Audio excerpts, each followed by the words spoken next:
Broadway तुहाडे विदेश जाण दे सुपनिਆਂ ਨੂੰ ਦੇਵੇਗਾ ਹਕੀਕਤ ਦੀ ਉਡਾਨ।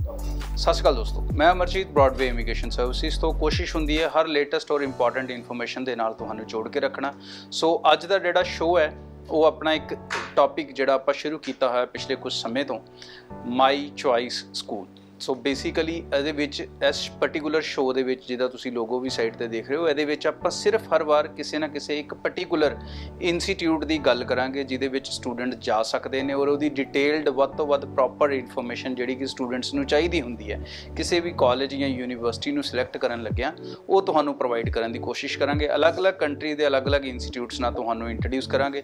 ਤੁਸੀਂ ਕਿਸੇ ਕਾਲਜ ਜਾਂ ਇੰਸਟੀਟਿਊਟ ਬਾਰੇ ਜਾਣਨਾ ਚਾਹੁੰਦੇ ਹੋ ਤਾਂ ਉਹਦੇ ਲਈ ਤੁਸੀਂ ਕਮੈਂਟਸ ਦੇ ਵਿੱਚ ਸਾਨੂੰ ਦੱਸ ਸਕਦੇ ਹੋ ਕਿ ਇਹਦੇ ਉੱਤੇ ਨੈਕਸਟ ਸ਼ੋ ਅਸੀਂ ਕ੍ਰੀਏਟ ਕਰੀਏ ਤਾਂ ਡੈਫੀਨੇਟਲੀ ਸਾਡੀ ਕੋਸ਼ਿਸ਼ ਰਹੂਗੀ। ਸੋ ਅੱਜ ਦਾ ਜਿਹੜਾ ਸ਼ੋ ਰਹੂਗਾ ਜੀ ਉਹ ਬੇਸਡ ਰਹੂਗਾ ਬ੍ਰੈਡਫੋਰਡ ਯੂਨੀਵਰਸਿਟੀ ਦੇ ਉੱਤੇ।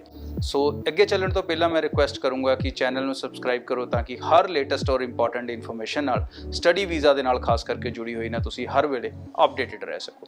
ਸੋ ਬ੍ਰੈਡਫੋਰਡ ਯੂਨੀਵਰਸਿਟੀ ਜੋ ਕਿ ਯੂਕੇ 'ਚ ਬੇਸਡ ਹੈ ਔਰ ਤਕਰੀਬਨ ਅਗਰ ਆਪਾਂ ਜੀਓਗ੍ਰਾਫੀਕਲ ਗੱਲ ਕਰੀਏ ਤਾਂ ਸੈਂਟਰ ਆਫ ਯੂਕੇ 'ਚ ਆਉਂਦੀ ਹੈ, ਜਿੱਥੋਂ ਲੰਡਨ ਇੱਕਦਮ ਸਾਊਥ 'ਚ ਵੀ ਉਨੀ ਦੂਰ ਰਹਿ ਜਾਂਦਾ ਔਰ ਐਬਰਡੀਨ ਇਨ ਸਕਾਟਲੈਂਡ ਵੀ ਉਨੀ ਹੀ ਦੂਰ ਰਹਿ ਜਾਂਦਾ। ਸੋ ਇਹਦੇ ਨਾਲ ਜਿਹੜੇ ਬਿਲਕੁਲ ਲੱਗਦੇ ਵੱਡੇ ਸ਼ਹਿਰ ਨੇ ਜਿਨ੍ਹਾਂ ਨੂੰ ਤੁਸੀਂ ਸ਼ਾਇਦ ਜ਼ਿਆਦਾ ਬਿਹਤਰ ਨਾਮ ਤੋਂ ਜਾਣਦੇ ਹੋਵੋਗੇ ਉਹ ਹੈਗੇ ਨੇ ਲੀਡਸ ਐਂਡ ਮੈਨਚੈਸਟਰ। ਇਹ ਦੋ ਵੱਡੇ ਸ਼ਹਿਰ ਨੇ। ਇਹਦੇ ਲਾਗੇ ਹੀ ਇੱਕ ਹੋਰ ਇੰਸਟੀਟਿਊਟ ਹੈ ਜਿਹਦਾ ਮੈਂ ਥੋੜ੍ਹੇ ਦਿਨ ਪਹਿਲਾਂ ਸ਼ੋਅ ਕੀਤਾ ਸੀਗਾ ਇਸੇ ਬੈਨਰ ਦੇ ਵਿੱਚ, ਉਹ ਸੀਗਾ ਹਡਰਸਫੀਲਡ ਯੂਨੀਵਰਸਿਟੀ। ਸੋ ਹਡਰਸਫੀਲਡ ਯੂਨੀਵਰਸਿਟੀ ਵੀ ਇੱਥੋਂ ਅੱਧਾ ਘੰਟੇ ਦੀ ਦੂਰੀ 'ਤੇ ਹੈਗੀ ਹੈ। ਸੋ ਬ੍ਰੈਡਫੋਰਡ ਇੱਕ ਵੈਰੀ ਰਿਨੋਨਡ ਸ਼ਹਿਰ ਹੈ, ਇਹਨੂੰ ਆਪਾਂ ਬਿਲਕੁਲ ਕੋਈ ਛੋਟਾ ਸ਼ਹਿਰ ਨਹੀਂ ਗਿਣ ਸਕਦੇ। It's a big city in itself. So ਇਹਦੇ ਵਿੱਚ ਜਾਣ ਦੇ ਕੀ ਫਾਇਦੇ ਨੇ, ਕੀ ਨੁਕਸਾਨ ਨੇ ਔਰ ਕੀ ਯੂਨੀਵਰਸਿਟੀਜ਼ ਦੀਆਂ ਐਡਮਿਸ਼ਨ ਪਾਲਿਸੀਜ਼, ਫੀਸ ਨੂੰ ਲੈ ਕੇ, ਸਕਾਲਰਸ਼ਿਪਸ ਨੂੰ ਲੈ ਕੇ ਅੱਜ ਆਪਾਂ ਉਹਨਾਂ ਸਾਰੇ ਵਿਸ਼ਿਆਂ ਦੇ ਉੱਤੇ ਤੁਹਾਨੂੰ ਪੂਰੀ ਜਾਣਕਾਰੀ ਦੇਵਾਂਗੇ। ਸੋ ਸਭ ਤੋਂ ਪਹਿਲਾਂ ਐਡਮਿਸ਼ਨ ਇੱਕ ਮੇਨ ਚੀਜ਼ ਹੁੰਦੀ ਹੈ ਕਿ ਤੁਸੀਂ ਕਿੱਦਾਂ ਇਸ ਇੰਸਟੀਟਿਊਟ 'ਚ ਜਾ ਸਕਦੇ ਹੋ। ਸੋ ਅਗਰ ਤੁਸੀਂ 10+2 ਸਟੂਡੈਂਟ ਹੋ, ਤੁਸੀਂ 60% ਹੋਲਡ ਕਰਦੇ ਹੋ ਓਵਰਆਲ, ਤਾਂ ਤੁਸੀਂ ਇਹਦੇ 'ਚ ਅਕੈਡਮਿਕਲੀ ਐਲੀਜੀਬਲ ਹੋ। ਅਗਰ ਤੁਸੀਂ ਗ੍ਰੈਜੂਏਟ ਹੋ ਔਰ 55% ਹੋਲਡ ਕਰਦੇ ਹੋ ਗ੍ਰੈਜੂਏਸ਼ਨ ਦੇ ਤਾਂ ਵੀ ਤੁਸੀਂ ਅਕੈਡਮਿਕਲੀ ਇਹਦੇ 'ਚ ਐਲੀਜੀਬਲ ਹੋ।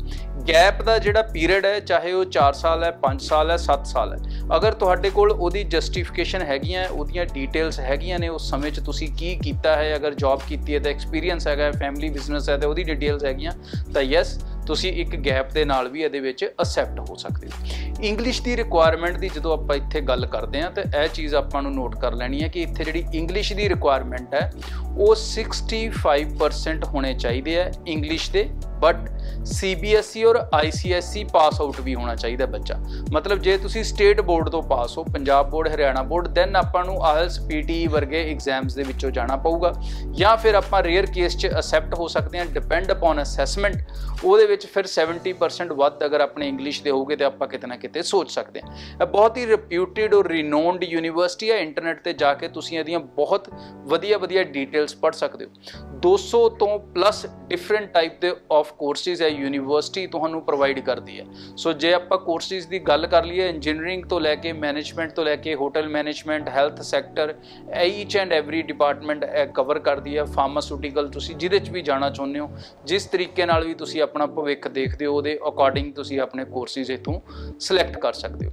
ਫੀਸ ਸਟਰਕਚਰ ਦੀ ਗੱਲ ਕਰੀਏ ਤਾਂ ਇੱਥੇ ਫੀਸ ਸਟਰਕਚਰ 16 ਤੋਂ ਲੈ ਕੇ 20,000 ਤੱਕ ਦਾ ਹੈ। ਡੈਫੀਨੇਟਲੀ ਕਈ ਯੂਨੀਵਰਸਿਟੀਆਂ ਦੇ ਕੰਪੈਰੇਟਿਵਲੀ ਇਹ ਤੁਹਾਨੂੰ ਸੁਣਨ 'ਚ ਜ਼ਿਆਦਾ ਜ਼ਰੂਰ ਲੱਗਾ ਹੋਊਗਾ ਕਿਉਂਕਿ ਇੱਕ ਰਿਪਿਊਟਿਡ ਯੂਨੀਵਰਸਿਟੀ ਹੈ ਜਿੱਦਾਂ ਮੈਂ ਬਾਰ-ਬਾਰ ਕਹਿ ਰਿਹਾ, ਬਟ ਕਿਉਂਕਿ ਇਸ ਸਮੇਂ ਦੇ ਦੌਰਾਨ ਇੱਕ ਬਹੁਤ ਵੱਡਾ ਬੈਨੀਫਿਟ ਇਹਦੇ ਵਿੱਚ ਨਿਕਲ ਕੇ ਆਇਆ ਹੈ ਤਾਂ ਕਰਕੇ ਹੀ ਇਹ ਸ਼ੋਅ ਤੁਹਾਡੇ ਤੱਕ ਪਹੁੰਚਾਉਣ ਦੀ ਕੋਸ਼ਿਸ਼ ਕਰ ਰਹੇ ਹਾਂ। ਸੋ ਇਸ ਟਾਈਮ ਇਹ ਯੂਨੀਵਰਸਿਟੀ ਹਰ ਕੋਰਸ ਦੇ ਉੱਪਰ ਅਰਾਊਂਡ 3500 ਪਾਉਂਡ ਦੀ ਸਕਾਲਰਸ਼ਿਪ ਤੁਹਾਨੂੰ ਦੇ ਰਹੀ ਹੈ।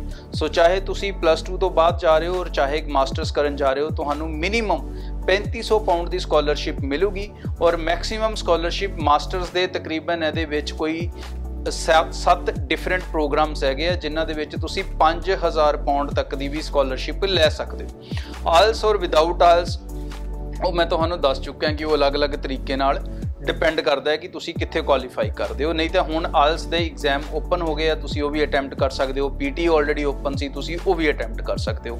ਵਰਕ ਪਰਮਿਟ ਜਿਹੜਾ ਹੈਗਾ ਉਹ ਆਪਾਂ ਨੂੰ ਮਿਲੇਗਾ ਹੀ ਮਿਲੇਗਾ, 2 ਸਾਲ ਦਾ ਪੋਸਟ ਸਟੱਡੀ ਵਰਕ ਵੀਜ਼ਾ।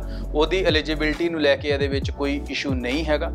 ਇਹਨੂੰ ਯੂਨੀਵਰਸਿਟੀ ਦੇ ਉੱਤੇ ਸ਼ੋਅ ਬਣਾਉਣ ਦਾ ਇੱਕ ਸਭ ਤੋਂ ਜਿਹੜਾ ਮੇਰਾ ਖਾਸ ਕਾਰਨ ਸੀਗਾ ਕਿ ਜ਼ਿਆਦਾਤਰ UK ਦਾ ਜਿਹੜਾ ਸਟੂਡੈਂਟ ਹੈ ਉਹ ਉਲਝਿਆ ਰਹਿੰਦਾ ਹੈ ਕਿ ਮੇਰੀ ਆਫਰ ਲੈਟਰ ਨਹੀਂ ਆਈ ਜਾਂ ਮੇਰਾ ਕਾਸ ਲੈਟਰ ਨਹੀਂ ਆਇਆ ਜਾਂ ਯੂਨੀਵਰਸਿਟੀ ਟਾਈਮ ਲੈ ਰਹੀ ਹੈ। ਸੋ ਇੱਥੇ ਇੱਕ ਬਿਊਟੀਫੁਲ ਸੈਂਸ ਇਹਦੀ ਆਇਆ ਕਿ ਇਹ ਯੂਨੀਵਰਸਿਟੀ ਦੀ ਜਿਹੜੀ ਸਰਵਿਸ ਹੈ ਉਹ ਬਹੁਤ ਫਾਸਟ ਹੈ। ਮੈਂ ਇਸ ਲਈ ਨਹੀਂ ਕਹਿ ਰਿਹਾ ਕਿਉਂਕਿ ਮੈਨੂੰ ਉਹਨਾਂ ਨੇ ਕਿਹਾ, ਮੈਂ ਇਸ ਲਈ ਕਹਿ ਰਿਹਾ ਕਿਉਂਕਿ ਇਹਦੇ 'ਚ ਜਨਵਰੀ ਦੇ ਵਿੱਚ ਅਸੀਂ ਚੰਗੇ ਸਟੂਡੈਂਟ ਭੇਜੇ ਆ ਔਰ ਸਾਡਾ ਪਰਸਨਲ ਐਕਸਪੀਰੀਅੰਸ ਰਿਹਾ ਹੈ। ਉਸ ਸਮੇਂ 'ਚ ਟੱਚਵੁੱਡ ਅਸੀਂ 24 ਘੰਟੇ 'ਚ ਇਹਨਾਂ ਤੋਂ ਆਫਰ ਲੈਟਰ ਔਰ ਕਾਸ ਪ੍ਰਾਪਤ ਕੀਤੇ ਹੋਏ ਆ, ਲਏ ਹੋਏ ਆ। ਬਟ ਕੋਵਿਡ ਦੇ ਵਿੱਚ ਵੀ ਉਹ ਪ੍ਰੋਮਿਸ ਕਰਦੇ ਨੇ ਸਾਨੂੰ ਕਿ ਵਿਦਿਨ ਵੀਕ ਤੁਹਾਡੀ ਆਫਰ ਲੈਟਰ ਔਰ ਕਾਸ ਲੈਟਰ ਇਸ਼ੂ ਹੋ ਸਕਦੇ ਆ। ਤਕਰੀਬਨ 1200 ਸਟੂਡੈਂਟ ਆਲਰੇਡੀ ਪੂਰੇ ਪੰਜਾਬ ਦੇ ਵਿੱਚੋਂ ਇਹਦੇ ਲਈ ਅਪਲਾਈਡ ਹੈ ਕਿਉਂਕਿ ਇਹਦੀਆਂ ਬਹੁਤ ਖਾਸ ਜਿਹੜੇ ਬੈਨੀਫਿਟਸ ਨੇ। ਦੈਟ ਇਜ਼ ਦਾ ਰੀਜ਼ਨ ਕਿ ਇਹਨੂੰ ਏਜੰਟਸ ਪ੍ਰਮੋਟ ਕਰ ਰਹੇ ਔਰ ਸ਼ਾਇਦ ਕਿਸੇ ਇੱਕ ਯੂਨੀਵਰਸਿਟੀ 'ਚ ਜਾਣ ਵਾਲਾ ਸਭ ਤੋਂ ਜ਼ਿਆਦਾ ਬੱਚਾ ਇਸ ਯੂਨੀਵਰਸਿਟੀ ਦਾ ਹੋਏਗਾ। ਬੇਸ਼ੱਕ ਸਾਰੇ ਕੁਆਲੀਫਾਈ ਨਹੀਂ ਕਰ ਸਕਣਗੇ, ਲਾਈਕ ਪੰਜਾਬ ਬੋਰਡ ਵਾਲੇ 60% ਵਾਲੇ 65% ਵਾਲੇ ਇੰਗਲਿਸ਼ ਦੇ ਵਿੱਚ ਸ਼ਾਇਦ ਇਹਦੇ 'ਚ ਕੁਆਲੀਫਾਈ ਨਾ ਕਰਨ, ਬਟ ਉਹ ਹੋਰ ਪ੍ਰੋਗਰਾਮਸ ਦੇ ਥਰੂ ਜਾ ਸਕਦੇ ਨੇ, ਹੋਰ ਯੂਨੀਵਰਸਿਟੀ 'ਚ ਵੀ ਜਾ ਸਕਦੇ ਨੇ। ਬਟ ਜਿਹੜੇ ਬੱਚੇ ਕੁਆਲੀਫਾਈ ਕਰ ਸਕਦੇ ਆ, ਮੈਨੂੰ ਨਹੀਂ ਲੱਗਦਾ ਉਹਨਾਂ ਨੂੰ ਇਹਨੂੰ ਮਿਸ ਕਰਨਾ ਚਾਹੀਦਾ। ਇੱਥੇ ਇੱਕ ਹੋਰ ਬੈਨੀਫਿਟ ਜਿਹੜਾ +2 ਦੇ ਸਟੂਡੈਂਟਸ ਲਈ ਆ ਰਿਹਾ ਕਿ ਇੱਥੇ ਤੁਹਾਨੂੰ ਹਰ ਗ੍ਰੈਜੂਏਸ਼ਨ ਪ੍ਰੋਗਰਾਮ ਦੇ ਵਿੱਚ ਇੱਕ ਸੈਂਡਵਿਚ ਈਅਰ ਮਿਲੇਗਾ। ਸੈਂਡਵਿਚ ਈਅਰ ਕਿਹਾ ਜਾਂਦਾ ਹੈ ਕਿ ਅਗਰ ਤੁਹਾਡੀ ਗ੍ਰੈਜੂਏਸ਼ਨ 3 ਸਾਲ ਦੀ ਜਗ੍ਹਾ 4 ਸਾਲ ਦੀ ਹੋ ਜਾਏਗੀ ਬਟ ਤੁਸੀਂ ਤੀਸਰੇ ਸਾਲ ਕੋਈ ਫੀਸ ਨਹੀਂ ਦੋਗੇ ਔਰ ਬਕਾਇਦਾ ਫੁੱਲ ਟਾਈਮ ਜੌਬ ਕਰੋਗੇ ਔਰ ਉਸ ਤੋਂ ਬਾਅਦ ਫਿਰ ਚੌਥੇ ਸਾਲ ਦੇ ਵਿੱਚ ਤੁਸੀਂ ਆਪਣੀ ਗ੍ਰੈਜੂਏਸ਼ਨ ਨੂੰ ਕੰਪਲੀਟ ਕਰੋਗੇ। ਸੋ ਮਤਲਬ ਤੁਹਾਨੂੰ ਕਿ ਪਹਿਲੇ ਸਾਲ ਦੀ ਤੁਸੀਂ ਫੀਸ ਘਰੋਂ ਦੇ ਕੇ ਗਏ ਹੋ, ਦੂਜੇ ਸਾਲ ਦੀ ਤੁਸੀਂ ਆਪਣੇ ਕੋਲੋਂ ਦਵੋਗੇ, ਤੀਜੇ ਸਾਲ ਤੁਸੀਂ ਫੁੱਲ ਟਾਈਮ ਕਮਾਓਗੇ ਔਰ ਆਪਣੀ ਚੌਥੇ ਸਾਲ ਦੀ ਡਿਗਰੀ ਕਰ ਲੋਗੇ।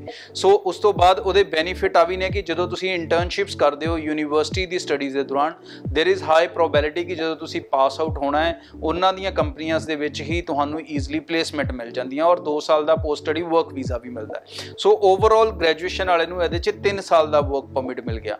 ਸੋ ਇਹ ਚੀਜ਼ਾਂ ਨੂੰ ਸਮਝਾਉਣ ਦੀ, ਦੱਸਣ ਦੀ ਤੁਹਾਨੂੰ ਕੋਸ਼ਿਸ਼ ਕੀਤੀ ਹੈ। ਫੰਡ ਕਿਉਂਕਿ ਆਊਟਰ ਲੰਡਨ ਹੈ ਸੋ ਆਪਾਂ ਨੂੰ ਤਕਰੀਬਨ 9.5-10 ਲੱਖ ਰੁਪਈਆ ਇਹਦੇ 'ਚ ਦਿਖਾਉਣਾ ਪਊਗਾ ਅਕੋਰਡਿੰਗ ਟੂ ਦਾ ਸਟੈਟਸ।